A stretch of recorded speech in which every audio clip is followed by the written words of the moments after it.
Dieu, véritablement, ce n'est pas une invention de l'homme pour créer un ordre, pour donner des explications sur l'origine du monde, pour créer une morale, pour justifier une morale.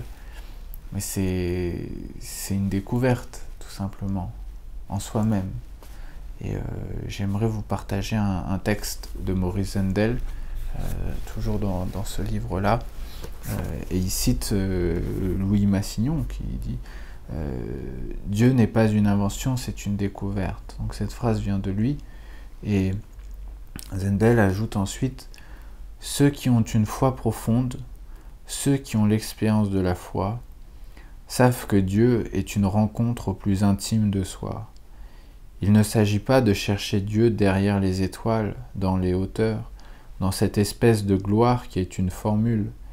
Il s'agit de le chercher ici, dans cette perspicacité au cœur de nous-mêmes, où il demeure et où il nous attend. » Parce que c'est ça dont on fait l'expérience, c'est que chaque fois qu'on se remet en présence de Dieu, eh bien, on redécouvre chaque fois qu'il est là et qu'il nous attend, et que son amour est présent.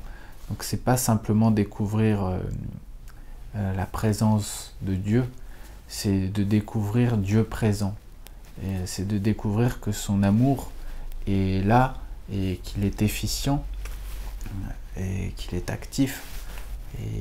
Et pour ça, il faut savoir refaire silence en soi-même.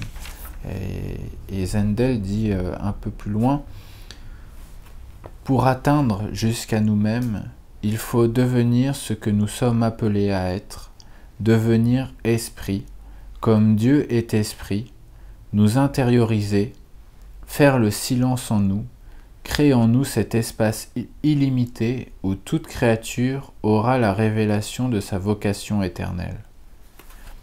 Ceci s'obtient dans le silence total où l'on cesse de faire du bruit avec soi-même. Alors on perçoit la présence. » Et cesser de faire du bruit avec soi-même, c'est tout d'un coup réussir à se défaire de soi, à se délaisser un peu pour retrouver cette présence dont il parle avec un grand P, donc pour retrouver Dieu et retrouver à quoi est-ce qu'on participe. Et ce à quoi on participe, c'est à la vie, bien plus largement qu'à notre vie, notre petite vie. C'est bien beau de vivre notre petite vie, on ne peut pas faire autrement, puisque c'est nous. Mais on peut aussi découvrir qu'il y a en nous, comme le dit un peu avant Zundel, il y a en nous plus grand que nous. Et c'est pas, encore une fois, c'est pas s'oublier ou se dévaloriser, c'est au contraire devenir ce que nous avons à devenir. C'est-à-dire, tout d'un coup, se ressaisir de tout ce que nous avons à être, à la fois singulièrement et universellement, c'est-à-dire singulièrement dans cet universel. Et c'est là qu'on devient une vie de la vie, et qu'à la fois on la manifeste et on l'incarne, et surtout on peut aussi la faire, certes elle vit en nous, mais on peut aussi la faire vivre aux autres. Et alors ensuite, tout agit de concert, pour ainsi dire. Et c'est pas un monde de bisounours, parce que cette vie-là se gagne, et c'est un combat dans une certaine mesure, parce que à la fois il y a une forme de combat vis-à-vis du monde, c'est-à-dire du monde, c'est celui qui est celui de la possession, d'un certain matérialisme aujourd'hui, pour donner des mots un peu gros comme ça, et pour dire les choses trivialement, et il y a aussi un combat qui est personnel, déjà parce qu'on prend part aussi à ce monde, et qu'on est nous-mêmes un peu touchés par ce monde, et puis il y a un combat spirituel, mais qui en fait est la même chose, vis-à-vis du mal, pour l'appeler comme ça. Et bon, ce monde-là dont je viens de parler, il fait partie du mal. Et le mal est encore plus large que ça, parce que là on parle d'une époque, même si c'est vrai qu'il y a des schémas qui se reproduisent. cette notion de possession, elle est juste liée à un moi possessif. Et ce moi possessif, quand on vit que par lui et qu'on ne découvre pas ce moi oblatif, c'est-à-dire qui est tourné vers le don, qui est tourné vers l'autre, eh bien on ne peut pas découvrir que Dieu existe et encore moins que nous sommes appelés à aimer et que c'est pas un sacrifice de soi, mais que c'est vraiment, en fait, on découvre que c'est ce que nous avons à devenir, parce qu'alors tout devient plus simple et tout ce qu'on va offrir, on va le recevoir par surcroît, parce que on s'est défait de nous-mêmes et de notre intérêt propre et de nos soucis, de nos petites angoisses de posséder ci ou ça, de réussir ci ou ça.